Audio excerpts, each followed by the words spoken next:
Teysa Karlov versus Freyalise Lanoir's Fury. We should not keep that hand. If we get into black, it's actually pretty good thanks to Read the Bones, but we should really not keep that. But I know if I knock it back, then I'm going to be punished by Magic Online because that's what happens. We're on the draw, so I'm going to keep that against my better judgment. Teysa Karlov, the Necromonicon commander, is a 2/4, 4 mana in Orzhov. And it gives our tokens Vigilance and Lifelink, and if a creature dying causes a triggered ability of a permanent we control to trigger, then it triggers an additional time. Yep, and that's not a land, so let's get down the Phyrexian Tower. We don't have any coloured mana so far, but we can get down our Spawning Pit at least. And then just keep our fingers crossed for lands. Freyalise Lanoir's Fury is a 5 mana mono green commander. It's a planeswalker with 3 loyalty. The +2 throws out a Lanoir Elves. The -2 is a Naturalize, and then -6, draw a card for each green creature you control. Fetid Heath. Yeah, that's not a coloured land either, until we get some coloured sources to put into it. So we can do nothing with that. An Elvish Archdruid for our opponent, that will get them into a lot of mana once they start getting their elves going. They're in 4 mana as it stands right now. And we still don't have any mana, so we'll have to just throw it back. Oh, and that's not what we want to see when our opponent has an Elvish Archdruid. Lee Solana Huntmaster. There is absolutely no need for us to get the Mana Crypt out. We have all the colourless mana in the world, so if we were playing Kozilek, the Great Distortion, we would be very happy with this, but we're not. Oh, and another Lord for our opponent. Luckily we don't have any forests, and we won't this game. Every time our opponent casts an elf, they get an elf token, and this taps for green per elf our opponent controls, so this just gets even stronger the more elves that come into play. And then a Jagged Scar Archers as well. I'd love to get into some coloured mana so that we can hope for a board wipe. Alright, Solemn Simulacrum actually isn't that awful. It doesn't help us this turn, but it will help set us up for the turn after. Now the question is, do we want to sacrifice it now to Phyrexian Tower? We'll definitely use the ability and grab ourselves some black. Or do we want white, because we potentially have black from the Fetid Heath and the Phyrexian Tower. I'll grab us a white here. And then how much damage is coming across next turn? It's already too late for us, I think. 8. Yeah, I count 25 exactly. So that means that holding up Teferi's Protection will save us a turn. We're still just hoping that we get into a board wipe, but I don't think it's likely. And there's an Azuri Renegade Leader, so they're most likely trying to buff their creatures up as much as they can. This is a really good hand our opponent has. But it's an all or nothing strategy they've got going on. If we wipe the board, then we actually have the upper hand. I'm going to declare blockers before we sack the Solemn. Yeah, we can 3, 6, 9, and then 14 damage this will do to us. We'll go through to blockers. We'll block this thing. And then in response we can go Phyrexian Tower for a couple of mana. We obviously draw a card from that. We get into a land at least. And then we turn that into white. And we go for Teferi's Protection. And because we phase out, we obviously don't have any damage dealt to us with that. And a Freyalise for our opponent. It doesn't look like we're going to have much luck here. We just have to try and get down of board wipe. So let's go for Read the Bones. That can dig us up to 4 cards. So we'll put those on the bottom. Yeah, that's not enough. We have Skull Clamp and Bloodghast, but our opponent's just been way too fast for us here. I'm going to use the Utter End on the Elvish Archdruid. And that will show our opponent that we don't have anything else, so we'll give them the opportunity to just swing in. And if they start activating abilities and casting spells, then I am just going to concede, but I'll give them every chance of the satisfaction of swinging in. Okay, they're casting spells, so that's a big no. We're not doing that. That was Freyalise Lanoir's Fury. We were playing Teysa Karlov. We'll get another game going. That was way too slow a start for us. Let's see how close we were to a board wipe. Yeah, looks like we were nowhere near, so I don't feel as bad about that as I would have done. Yeah, nowhere near a board wipe, which we needed against that really fast elf ball deck. Let's play another game. Teysa Karlov versus Iname, Death Aspect. Don't know if I've ever seen this card before. I certainly haven't seen it as a commander anyway. And let's have a look here. We have no lands there. We have no lands there either, although we do have a Skull Clamp. Nothing to clamp though is the problem. We could go for the Hangerback Walker, but it relies on us getting into another land. Yeah, I'm going to risk this. Oh, and I forgot actually, this is the first time I'm playing with the London Mulligan rule. That is up on Magic Online until the beginning of May, so we'll go over that momentarily. We'll get rid of Teferi's Protection. Yeah, the London Mulligan rule is every time you mulligan, you draw a fresh grip of 7. And then when you decide to keep, well, there we go, we've gotten into another land, so we can definitely Skull Clamp and go for the Hangerback Walker plan. Yeah, every time you mulligan, you, instead of going down to 6 cards, then down to 5, then down, etc. and so forth, you draw 7 every time. And then, depending on how many times you mulliganed, that dictates how many cards at the beginning of the game you put on the bottom of your library. Makes things like Grenzo much better. This means we go for Hangerback Walker. And we're being quite lucky with the land drops. It would be nice if they were black lands, but at least these white lands allow us to do something. Yeah, so they're just testing out the London Mulligan rule now. And like I say, I think it's only up until the beginning of March. Started on the 10th of April, I think it is, but I haven't been online since. And this thing is yeah, this might be Black Spirit Tribal. Black target player dealt damage by it this turn, loses 1 life, and that is a 2/2 for 2 mana. Underworld Connections going on to a swamp. And Iname, Death Aspect is a 6 mana 4/4. When it enters, you can search your library for any number of spirits and put them into your graveyard. So this is probably a reanimator strategy from our opponent. Now the question is, do we just keep buffing the Hangerback Walker, or do we go for our Skull Clamp? I think I'm actually going to go for Lightning Greaves, hold up the Path to Exile, and if we don't use that, then we can just buff the Hangerback Walker. If our opponent seems insistent on swinging in with this thing, then we could buff up the Hangerback Walker to a 2/2 or a 3/3, and then get the Skull Clamp on it. And then if they swing in, we can chump with this and get a load of Thopters and some card draw at the same time. Whip of Erebos definitely points us in the direction of a Reanimator deck. And yeah, I think I'm just going to let this through.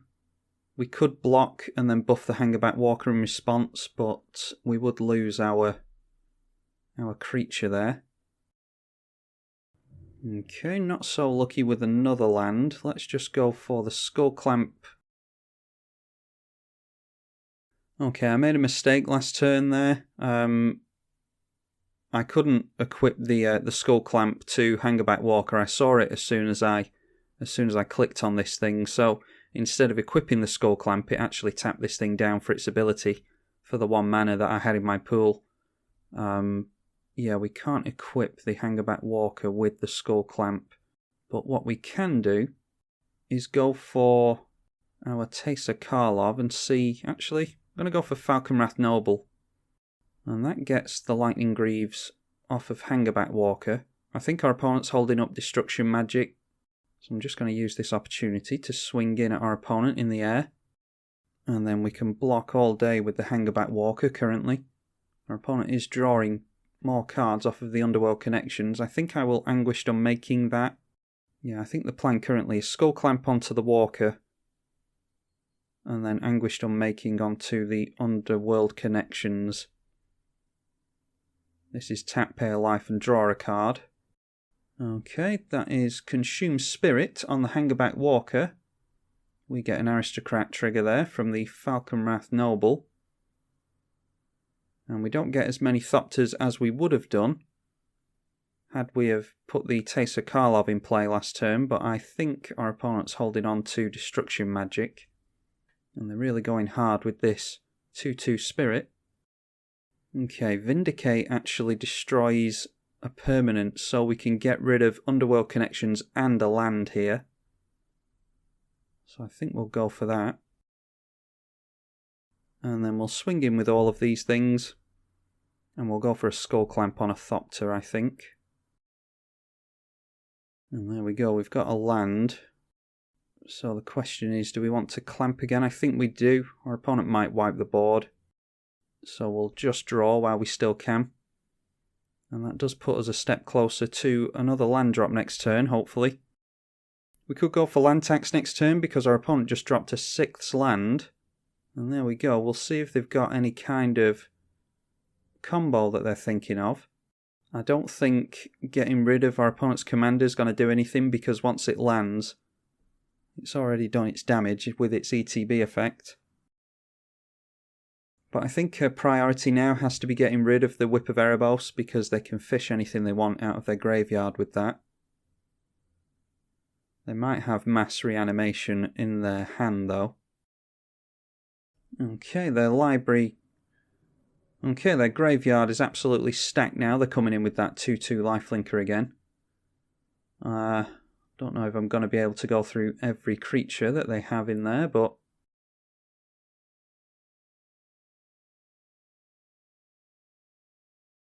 Alright, Vampiric Tutor. Do we have Bojuka Bog in this deck? Yeah, we don't have Bojuka Bog. We could have put Bojuka Bog on top with Vamp Tutor and then drawn it with Skull Clamp and played it. And I think that would have hurt our opponent. In that case, let's go for Anguished Unmaking onto the Whip of Erebos. And then we'll hold up Path to Exile and Vampiric Tutor. Or do we want to do that? We could get down a land tax actually. No, I don't know if they've got some kind of combo here, so we might be able to make use of Path to Exile. I'm going to hold these two back as blockers. And we can use Vampiric Tutor to go and grab ourselves a board wipe. We are going to take this. That is 6 damage. And then they put black mana into their Bear Spirit here. Because we were dealt damage by it. Oh, and they can do that multiple times. Yeah, that is one thing I didn't realise. I thought they could only do that once a turn for some reason. So we're going to lose a lot of life here if our opponent taps out for it. Okay, that is a Spirit coming down. That will lose us 3 life. Now then, let's see what we can grab with Vampiric Tutor. Yeah, I think we just have to go for a Damnation here.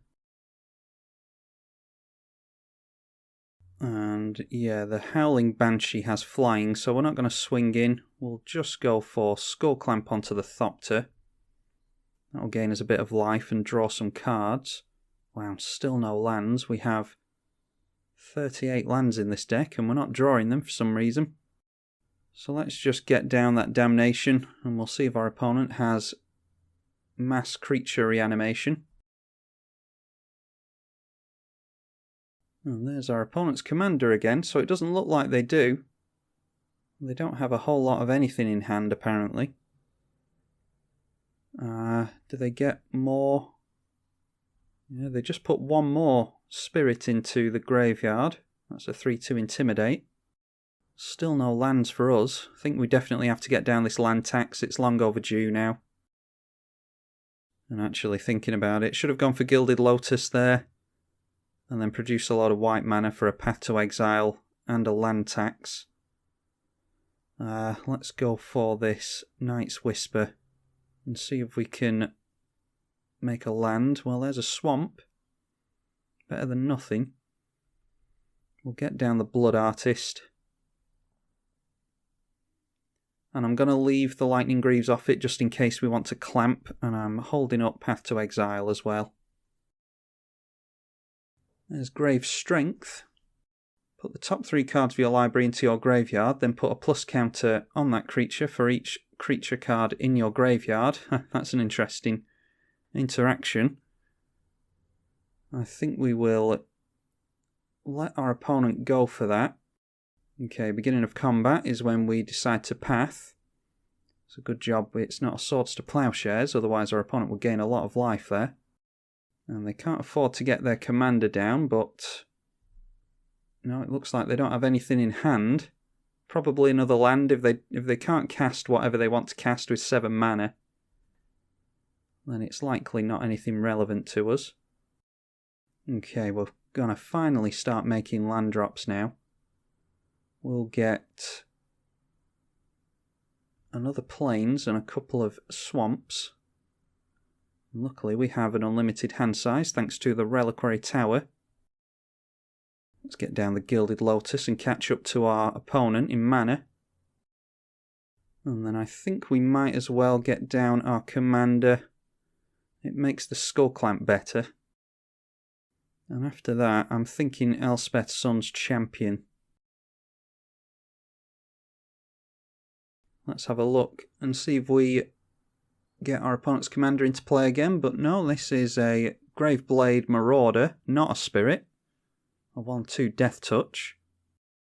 Okay, yeah, so this is a our opponent's loading up their graveyard with creatures and then they're using the number of creature cards in their graveyard to do big damage to us. That's another example of it in Graveblade Marauder. We'll have to see if that thing has any evasion. Our opponent's hand is now empty. We can block that thing for days thanks to our Elspeth Sun's Champion. And we're not going to be missing land drops anymore thanks to our land tax. Yeah, there's a Lingering Souls as well, that's really good. Let's get down Elspeth. And we plus Elspeth, get a bunch of tokens into play. Yeah, I think we can clamp once. That'll draw us 4 cards. And it will set off the Blood Artist twice. Drain our opponent for 1. And then we draw 2 cards from the Skull Clamp twice. Now then, do we want Mana Crypt? I don't think I want Mana Crypt just yet. I want to hold up the Utter End just in case my opponent gets some evasion on this Graveblade Marauder. Okay, they use Lake of the Dead to sacrifice a swamp and add 4 mana, and they get their commander back into play now. And this is one of those spirits without flying, isn't it? Yeah. Looks like it should have flying, but it doesn't. Let's see if they get any more creatures into the graveyard. Nope, doesn't look like they have any left. Now, I'm worried about this thing anyway, so I'm just going to Utter End it right now. We could gain a bit of life back from the lifelink and from the Blood Artist trigger. But I just want to play it safe right now. We're going to continue to use Land Tax's ability because we want to thin out our library, and there's no reason not to because we have an unlimited hand size. Okay, Teferi's Protection is good in case our opponent gets down a clever trick of some form. Let's go for Mere Retriever, and we can clamp that for some card draw. This will get us back the Hangerback Walker. And unfortunately, we've only got one artifact to get back with Mere Retriever, because it does trigger twice with it being a death trigger. We get back our Hangerback Walker, and that's a good mana sink for us. Oh, and Monastery Mentor is great as well. Let's put 2 into the Hangerback Walker again. And then we want to hold up Teferi's Protection. I think... no, I don't want to risk the Mana Crypt. Let's just go for Solemn Simulacrum. When the Solemn Simulacrum dies, we will draw 2 cards, thanks to our commander. Only 3 basics left in the library. Yeah, we'll just leave it at that, I think. I am going to get down the Mana Crypt. And I'm going to use the mana for a Skull Clamp onto the Solemn. And I'm going to put the Lightning Greaves onto the Hangerback Walker to give it haste so that we can activate that. Just to get the Hangerback Walker going a bit more quickly. Now then, let's put that back onto Teysa Karlov and we can pass the turn. We do have the Teferi's Protection held up. Not gonna... yeah, I'll swing in with these 2 soldiers. We'll get 1 point of damage through. We'll gain quite a bit of life, actually, if our opponent blocks. Yeah, they're deciding not to block quite wisely, because if they block, they'll kill a soldier, and that will drain our opponent for 2 with the Blood Artist. Yeah, our opponent did the right thing there, and they let us play it out and then drew into their next card and saw that they didn't have anything. We were going to draw into some more cards next turn. Yeah, we could have kept our opponent's commander out of the game with a Dictate of Erebos. And a Phyrexian Altar is the sack outlet that we needed, so we could have gone crazy from there. Draining our opponent for 2 per creature. I dare say we could have won next turn, so that was a little bit sketchy. We were struggling on mana for a little bit there, but we managed to claw it back because our opponent couldn't do too much damage to us quickly enough. We managed to hang on with our removal there, so it's a good game to our opponent, a very unique deck as well, so I'm glad I get to show that to all of you. Hope you all enjoyed it. I'm tribalkai on the EDH channel. Thank you for watching.